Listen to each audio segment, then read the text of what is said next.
Shalom, Bapak Ibu, saya kembali dalam seri ini tentang teologi Perjanjian Lama. Untuk sesi ini kita akan memikirkan belajar dari teologi Kitab Keluaran. Jadi saya senang bisa bersama-sama belajar dari teks yang penting, kitab yang penting sekali dalam kanon Perjanjian Lama yang kita punya. Dan itu dalam rencana Allah, kitab Keluaran penting sekali. Kitab Kejadian mengakhir di bangsa Mesir dengan Yusuf yang dijual oleh saudara-saudaranya, kakak-kakaknya, dan dia menjadi pemimpin di dalam Mesir. Nah, itu bagian terakhir dalam Kitab Kejadian. Kitab Keluaran mulai di bangsa itu. Jadi Kitab Keluaran melanjutkan rencana Allah bagi umatnya. Kitab Keluaran suatu bagian yang penting sekali dalam rencana Allah untuk memuliakan namanya di dunia ini lewat umatnya. Kita juga bisa belajar banyak tentang identitas Allah dan kasih karunia Allah yang dinyatakan dalam karyanya besar antara bangsa Israel dan untuk bangsa Israel. Jadi bisa dikatakan bahwa Allah mengatur situasi dan kondisi sehingga umatnya yang dipanggil, diberkati dan menjadi berkat akan pindah ke Mesir supaya mereka bisa diselamatkan dari situ 400 tahun kemudian dan menyatakan kemuliaan Allah ke seluruh bangsa. Semuanya ini di bawah kedaulatan Allah. Dalam hubungan dengan Perjanjian Baru ada cukup banyak penebusan dan keselamatan yang terjadi di Kitab Keluaran menjadi bayangan untuk penebusan dan keselamatan yang dimenangkan oleh Yesus Kristus nanti. Dan Yesus menjadi domba Paskah yang terakhir. Yesus menjadi kemah suci. Yesus menjadi roti hidup dan terang dunia. Yesus menyatakan kemuliaannya, kemuliaan Allah pada waktu dia menjadi manusia dan diam bersama-sama dengan manusia. Sama seperti Allah berjanji untuk menyertai Musa dan umatnya. Walter Kaiser, seorang penafsir Perjanjian Lama, menulis, Kitab Keluaran mengandung dasar teologi yang sangat kaya dalam Perjanjian Lama. Yang paling utama itu mendasari teologi pernyataan Allah tentang Dia sendiri secara pribadi, tentang penebusannya, tentang hukumannya, dan tentang penyembahannya. Kitab Keluaran juga memulai institusi keimaman yang besar dan peran nabi, dan juga memformalkan hubungan perjanjian antara Allah dan umatnya. Nah, tema-tema apa yang besar di dalam Kitab Keluaran? Yang pertama, keselamatan dan penebusan. Itu tema yang sangat penting di seluruh firman Tuhan, di seluruh Alkitab, di kitab-kitab berikutnya. Israel menjadi budak di Mesir. Mereka tidak ada harapan sama sekali.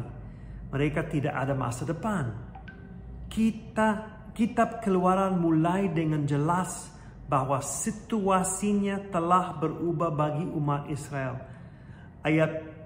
Pasal 1 ayat 8, kemudian bangkitlah seorang raja baru memerintah tanah Mesir yang tidak mengenal Yusuf. Jadi situasinya sudah diberikan, sudah dijelaskan dengan jelas. Raja itu takut karena bangsa Israel menjadi banyak. Jadi dia memaksa mereka menjadi budak-budak. Tapi Allah berencana sebelumnya.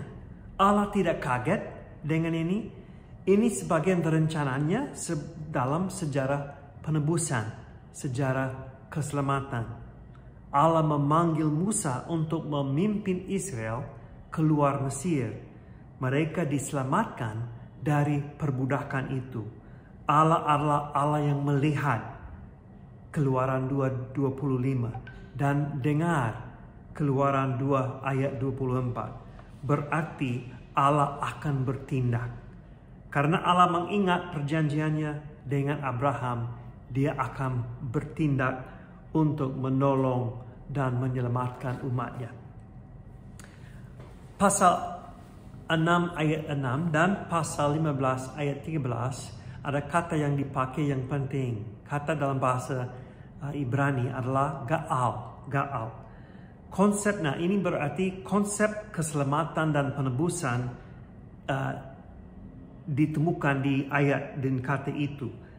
Keluaran pasal 6 ayat 6 mengatakan, aku akan mengangkat kamu menjadi umatku dan aku akan menjadi Allahmu, supaya kamu mengetahui bahwa akulah Tuhan Allahmu yang membebaskan kamu dari kerja paksa orang Mesir.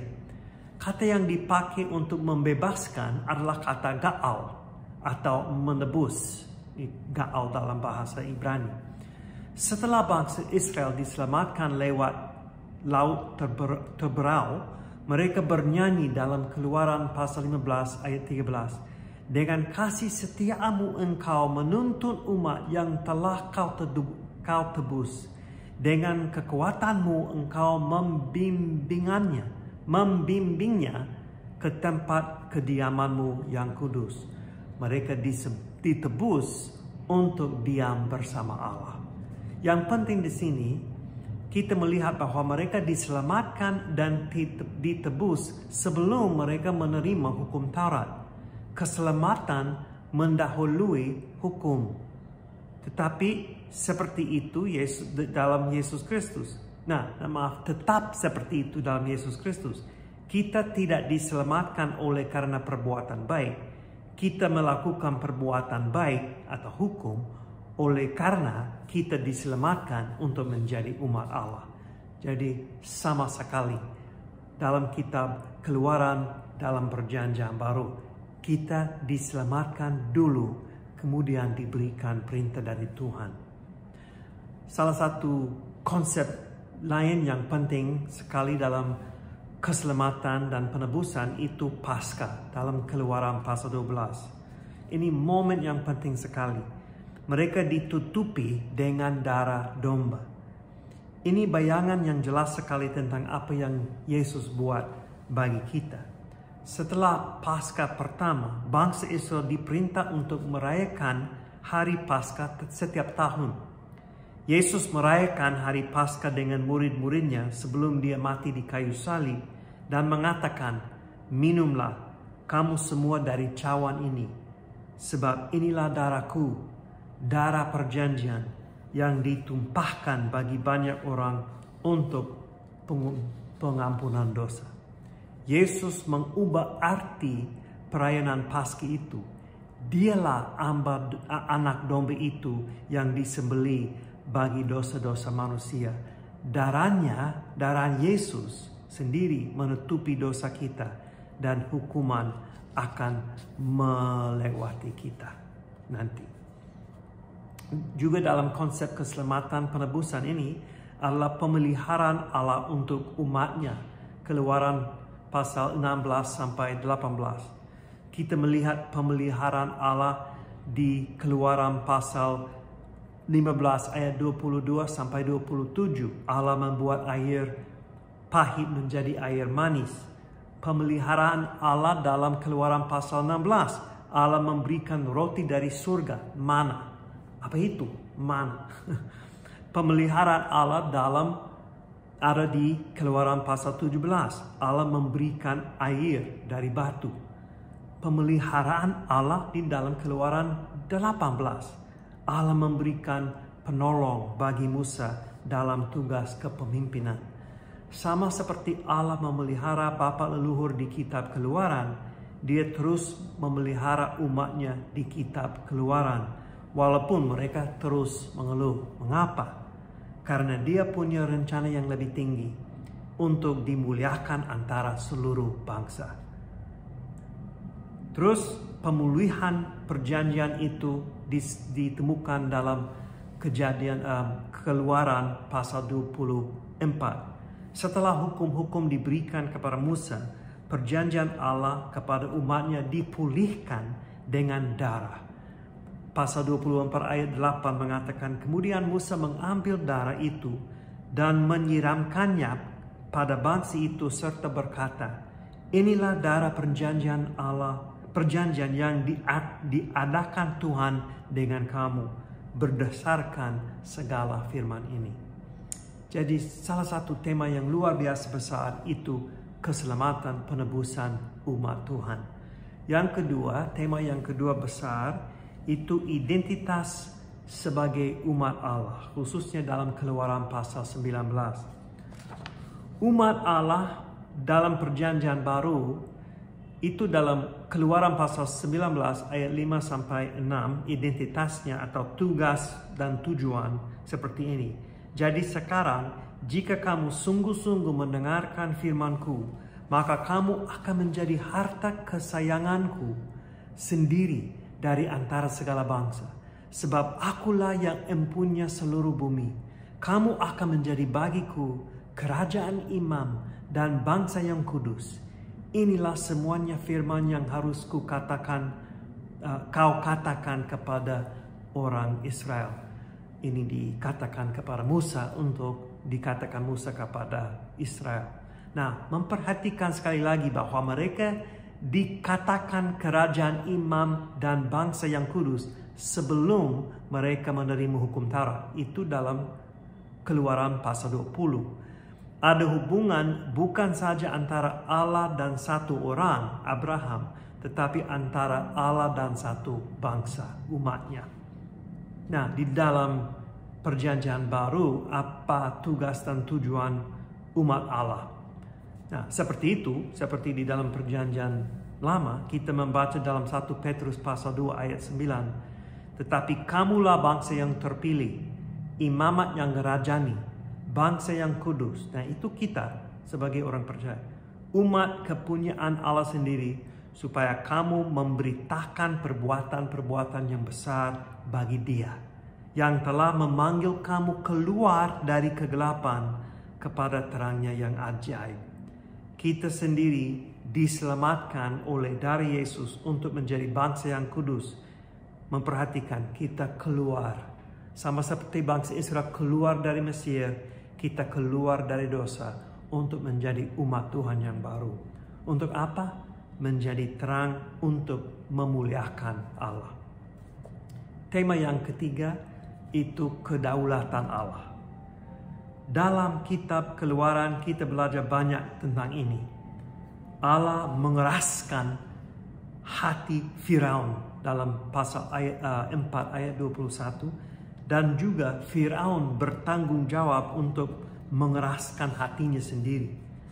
Antara Keluaran pasal 4 ayat 21 dan Keluaran pasal 14 ayat 17, Allah mengeraskan hati Firaun 10 kali. Dan Firaun mengeraskan hatinya diri sendiri 10 kali. Itu menarik. Nah, Yesaya 51 ayat 9 dan 10 mengacu ke Keluaran pasal 5 sampai 15 sebagai bukti kedaulatan Allah yang unik. Kata Yesaya, terjagalah, kenakanlah kekuatan, hai tangan Tuhan. Terjagalah seperti pada zaman perbakala, pada zaman keturunan yang dahulu kala. Bukanlah engkau yang meremukkan Rahab, yang menikam naga sampai mati. Bukanlah engkau yang mengeringkan laut, air samudra raya yang hebat, yang membuat laut yang dalam menjadi jalan, supaya orang-orang yang diselamatkan dapat menyeberang. Paulus mengutip Keluaran pasal 9 ayat 16 di Roma pasal 9 ayat 17 dan 18. Dia mengatakan, sebab kitab suci berkata kepada Firaun, inilah sebabnya aku membangkitkan engkau, yaitu supaya aku memperlihatkan kuasaku di dalam engkau, dan supaya namaku dimasyurkan di seluruh bumi. Jadi ia menaruh belas kasihan kepada siapa dikehendakinya, dan ia menegarkan hati siapa yang dikehendakinya. Ada rencana yang lebih tinggi dalam pikiran Allah. Kadang-kadang kita memahami, kadang-kadang tidak. Tetapi kita harus tetap percaya. Tema yang keempat dalam kitab Keluaran adalah kasih karunia Allah. Khususnya di dalam Keluaran pasal 34 ayat 6. Allah mengingat ayat 24 di dalam pasal 2. Allah mendengar mereka mengerang. Lalu ia mengingat kepada perjanjiannya dengan Abraham, Ishak, dan Yakub. Maka Allah melihat orang Israel itu dan Allah memperhatikan mereka. Kasih karunia Allah dilihat dalam kehadirannya bersama-sama dengan umatnya dalam kemah suci dan dalam tiang awan dan tiang api. Ayat-ayat kunci ditemukan berkaitan dengan kasih karunia Allah dalam Keluaran pasal 34 ayat 5 dan 6. Setelah Musa minta melihat kemuliaan Allah. Teks itu mengatakan, turunlah Tuhan dalam awan, lalu berdiri di sana dekat Musa, serta menyerukan nama Tuhan. Berjalanlah Tuhan lewat dari depannya dan berseru, Tuhan, Tuhan, Allah penyayang dan pengasih, panjang sabar, berlimpah kasihnya dan setianya, yang meneguhkan kasih setianya kepada beribu-ribu orang, yang mengampuni kesalahan, pelanggaran dan dosa, tetapi tidaklah sekali-kali membebaskan orang yang bersalah dari hukuman, yang membalaskan kesalahan bapa kepada anak-anaknya dan cucunya kepada keturunan yang ketiga dan yang keempat. Jadi sayang dan kasih karunia dan kasih setiaan seperti chesed, itu kata Ibrani yang sangat penting, berarti kesetiaan, kasih kesetiaan. Itu menjadi sebagian karakter sifat Allah. Itu intinya, dia Allah yang mengasihi, Allah yang memberikan kasih karunia. Memang dia harus menghukum dosa-dosa. Allah adalah Allah yang adil, tetapi itu tidak mengurangi sifat kasih karunia dan kasih setiaan Tuhan. Jadi semua yang dilakukan dari Kejadian pasal 12 sampai Keluaran pasal 12 sampai Keluaran pasal 34 telah dilakukan untuk memulihkan hubungan antara Allah dan manusia yang dihancurkan dalam Kejadian pasal 3. Jadi ini kasih karunia Allah yang dinyatakan. Tema yang kelima itu kasih dan keadilan. Bagaimana kita bisa hidup sehari-hari. Kasih dan keadilan untuk manusia.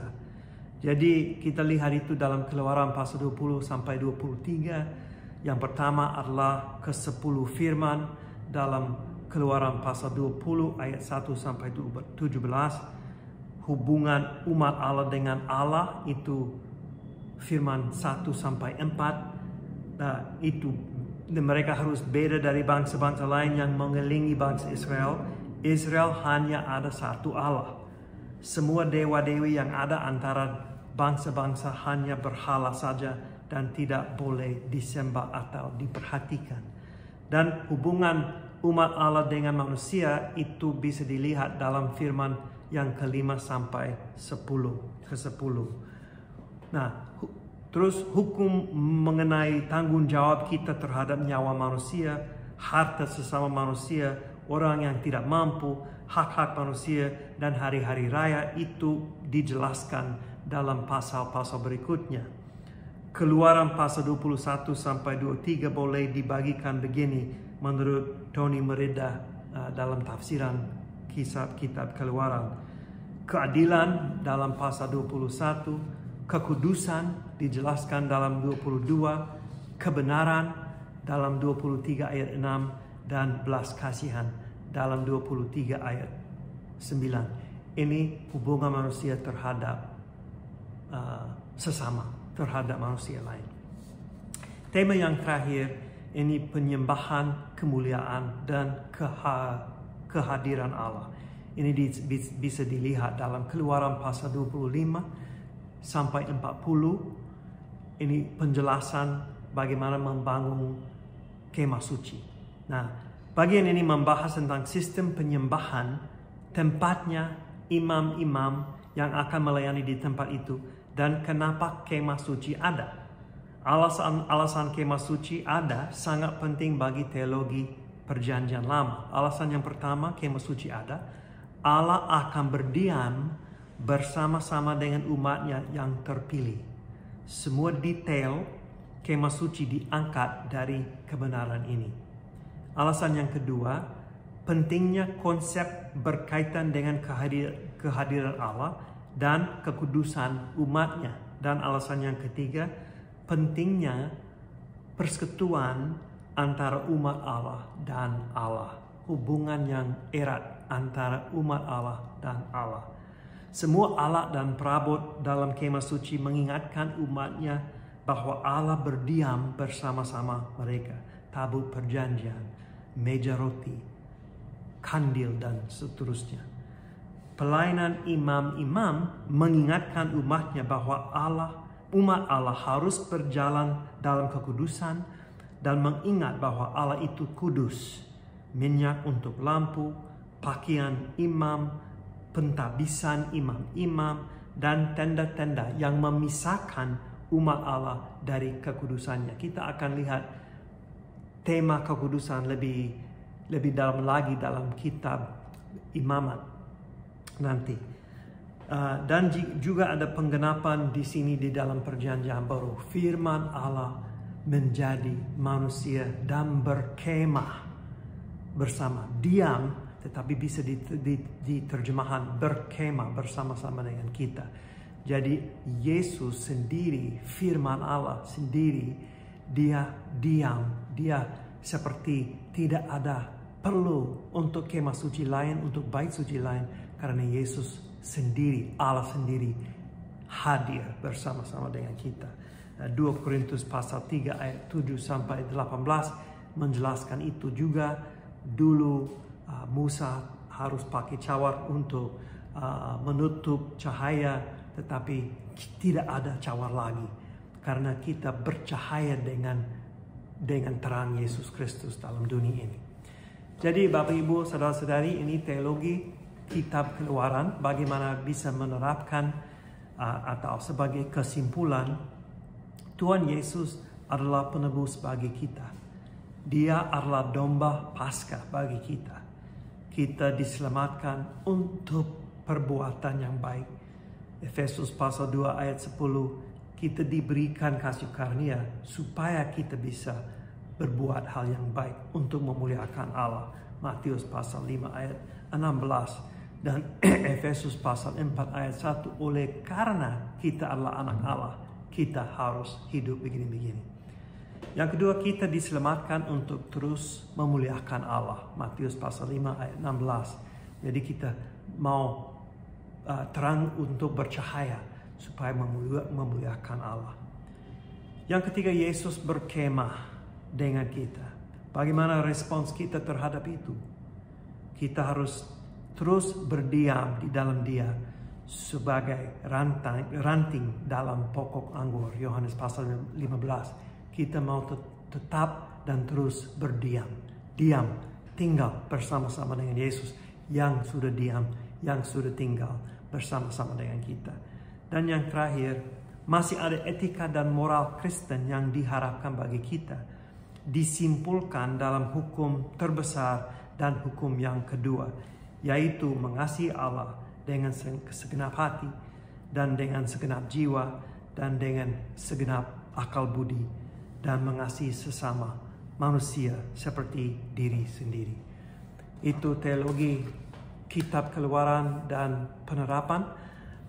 Tuhan memberkati Bapak Ibu. Mari kita hidup dalam kekudusan, mendekati Tuhan yang sudah mendekati kita, dan ikut peraturan dan perintah Yesus oleh karena kita sudah diidentifikasikan sebagai umat Allah. Tuhan memberkati.